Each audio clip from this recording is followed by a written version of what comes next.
Aprender del error para transformarnos. Con Alejandra Marcote.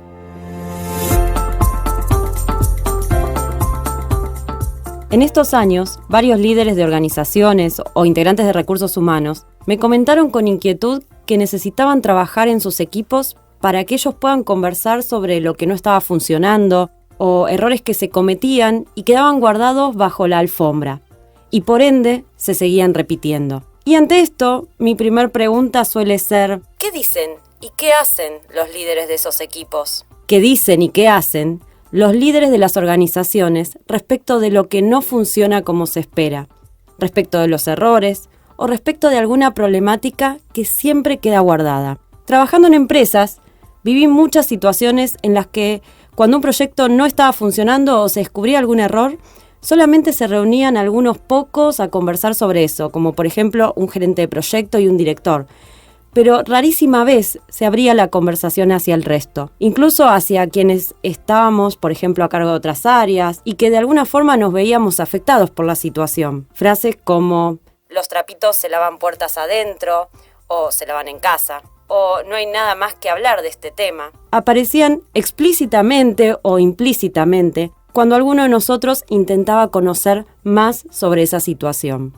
Cuando de algunos temas no se habla o solo está habilitada la conversación entre muy poquitas personas, se genera en la organización la idea de que de eso no se puede hablar y que probablemente las consecuencias no sean las mejores para alguno de los empleados. Muchos fuimos testigos o participamos de proyectos que no tuvieron los resultados esperados o en los que se cometieron errores y cuyos líderes o integrantes fueron desplazados sin que quede claro el motivo, y que en general termina quedando en 1000 versiones que nacen siempre en el radio pasillo. En estas situaciones, el resto de la organización no tiene ninguna posibilidad de comprender qué ocurrió, y mucho menos puede aprender sobre lo que se podría hacer diferente la próxima vez. ¿Cómo es posible pretender organizaciones que aprendan cuando el mensaje que se suele dar a partir de estas actitudes es que de eso no se habla?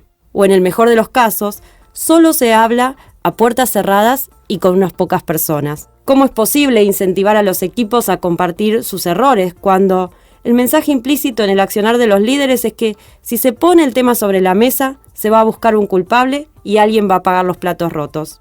Si bien suena duro, estas situaciones se observan en distintas compañías, incluso cuando son sus mismos líderes los que dicen que quieren que la gente tome riesgos e innove. Claro que siempre que ellos no se equivoquen. Para liderar el cambio es muy importante ser ejemplo del cambio que se quiere lograr. Gandhi decía: sé el cambio que quieres ver en el mundo. Y creo que no hay frase más aplicable que esa. Un líder crea cultura, habilita espacios de conversación, no por decir ahora hablamos de eso, sino fundamentalmente porque con sus hechos lo está materializando. Pensemos qué diferente sería el mensaje si en una organización un jefe logra abrir una reunión hablando, por ejemplo, de lo que no funcionó en el último tiempo y de qué pudo aprender de eso, o bien compartiendo alguna decisión que luego consideró errónea, o incluso de algún problema que no está pudiendo resolver. Y todo eso hablando en primera persona, con su propia vivencia, haciéndose responsable y sin incentivar la búsqueda de culpables, sino por el contrario, fomentando el aprendizaje. Claro que llegado a este punto, muchos pensarán: pero si yo como líder planteo en una reunión que tomé una decisión errónea, los demás me van a invalidar como jefe. O si planteo algún proyecto que estando bajo mi órbita no funcionó, también se va a poner en duda mi posición. Aquí aparece por un lado el aspecto cultural, qué es lo aceptado y qué es lo no aceptado en la organización. Pero por otra parte está el aspecto personal, es decir, el aspecto en el cual podemos empezar a trabajar inmediatamente.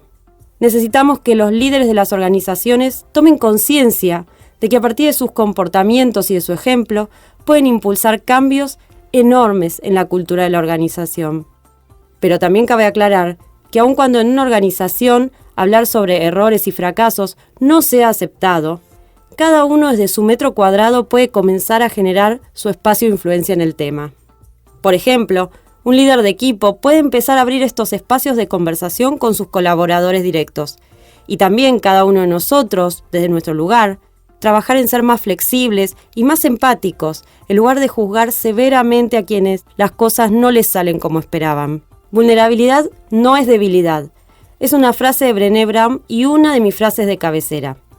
Cada vez más necesitamos líderes que puedan mostrarse vulnerables y que comprendan que eso no significa ser débiles.